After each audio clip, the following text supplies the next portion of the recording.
Hey there, welcome back. The new Obamacare website riddled with glitches, but government incompetence isn't the only thing you need to worry about. Scammers are now taking advantage of the new health care law as well. So how can you keep your personal information safe if you sign up for one of these plans? Here to explain is the founder of Trusted SEC and hacking expert David Kennedy. David, nice to see you this morning. Great. Thanks for having me, Clayton. Appreciate it. So as people are signing up for these exchanges, what do they need to be worried about? What sorts of things could a hacker come in and swipe from them, personal information and such? Yeah, if you look at the type of information that's going to be on there, it's everything from your entire medical history, everything from when you're a kid to where you're at now, or whatever information that you provided for them, as well as your social security number, your home address, birth dates, potentially financial information for payments. Basically, everything that you would probably consider, sensitive as a U.S. citizen is going to be stored within this database and stored within this website.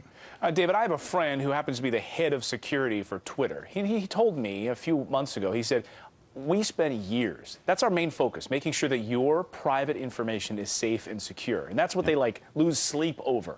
Do you think that the government does that with this website, with these websites for these exchanges? The answer to that is definitely not, and that's a strong definite not. If you look at the issues that they've had just with keeping the website up, it shows a much more larger systemic issue that this was rushed out the door. There wasn't a lot of thought or architecture or infrastructure put behind it. I come from a very large background of working with large IT infrastructures, and rolling out into what we call production instance has a lot of testing and things like that. And so when we Sorry, go ahead. Oh, I'm sorry. I was going to ask you the question about how people are actually being infiltrated. Is it just by simply going to the website and putting their personal information, or are they phishing schemes where people are sending them an email saying, hey, we needed some more information from you, click this link, and we're stealing information that way? Yeah, the first is, the answer to that is both. The first really is, what we did is we actually looked at the website from a hacker's perspective, but not actually hacking it because that'd be illegal. But we actually looked at the website and its security around it, and it was extremely lax. A lot of major issues, things that we couldn't even post online because of the sensitivity of the data. Wow. So that's one major issue that we saw as a hacker. But absolutely, I mean, the second part of that is hackers will always use what's big in the media right now, or what's big that someone knows about, because it's much easier for them to click on something that they're familiar with than something that they're not. So phishing is also a major problem as well. All right, so how do we protect ourselves if you are signing up for one of these exchanges?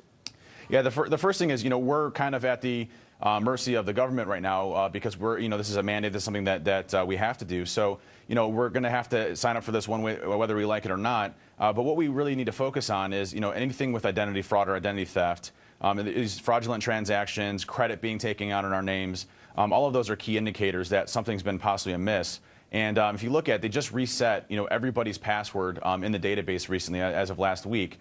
That's a sure indicator that something not good is going on behind the scenes, and whether it's an IT issue or a security glitch, you definitely want to monitor yourself as you're going on, because this website's going to be one of the largest central collections of U.S. data in history.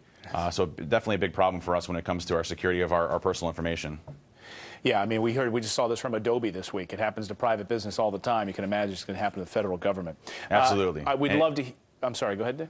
Absolutely, and this website is riddled with security flaws. It's going to be the major front of attack for hackers, and it's already being attacked right now.